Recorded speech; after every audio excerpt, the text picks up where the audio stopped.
Hi everyone, my name is Kaylin. I'm going to be doing my reflection on this week's videos and readings. Before we get into my reflection, I did want to say that I find ethics truly interesting because certain professions have a sort of code of ethics, like a rule book that they go by to help them in the profession. When I think of that, I think of my profession that I want to pursue, that I'm studying for, which is social work.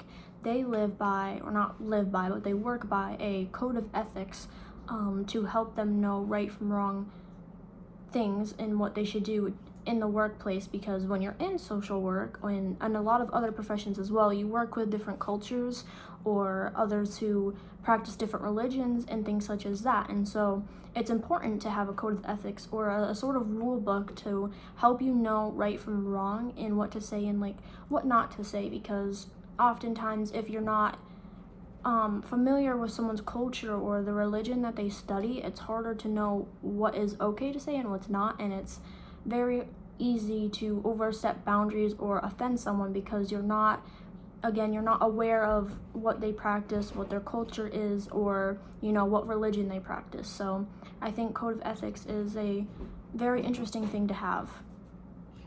When I think about ethics, I used to think it was mostly about rules, what you should or shouldn't do, but what really stood out to me in this week's reading is the idea that ethics actually begins in uncertainty. The reading says that ethics starts when you feel tension between what feels right and what feels necessary. And that really resonated with me. It reframed ethics not as having answers, but as learning how to sit with questions. A personal example that made this click with me was when I felt that the more kind option was to lie to someone about something instead of telling the truth, because I thought it would be better to not tell them the truth so I wouldn't hurt them, and that would be more kind for me to just lie. But afterward, I couldn't, shake that feeling that something about it was wrong. That made me realize that my discomfort wasn't about the outcome alone, it was about what lying means. And how it's a bad thing to do, and how, at the end of the day, telling the truth is the more, the right thing to do. And that's where meta-ethics comes in. Meta-ethics doesn't tell us whether lying is right or wrong. Instead, it asks a deeper question. What are we really saying when we call something wrong? The reading puts it this way. When we say stealing or lying is wrong, are we describing truth built into the universe, or are we just expressing a feeling shaped by culture or experience?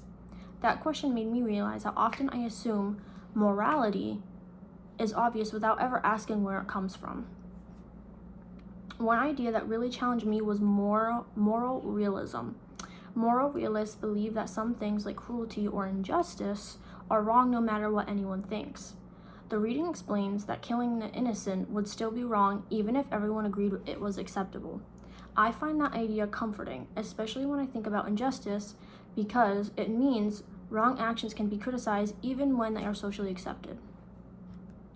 At the same time, I struggled with the grounding problem. If moral truths are real, where do they come from? God, nature, reason, evolution? The fact that philosophers have debated this for thousands of years made me realize how complicated this question really is. On the other side, moral anti-realism argues that morality is something humans create rather than discover. The pizza topping analogy helped this idea make sense.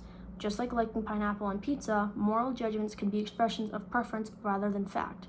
But that idea made me uncomfortable. Because if morality is just opinion, it becomes harder to confidently say that things like racism or cruelty are truly wrong. Cultural relativism also stood out to me.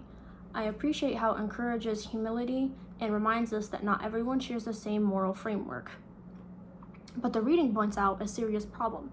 If every culture decides what's right for itself, then no culture can ever be wrong. That made me think about slavery. Most of us believe abolishing slavery was moral progress, not just change, and believing that seems to imply that there's some deeper moral truth we're moving towards. That's what made this unit feel important to me. Meta-ethics doesn't give easy answers, but it exposes the assumptions we already carry. As Professor Cat says, philosophy isn't about being smart, it's about being awake. Ethics isn't about being perfect, it's about paying attention to the moments where our values conflict, asking why they matter.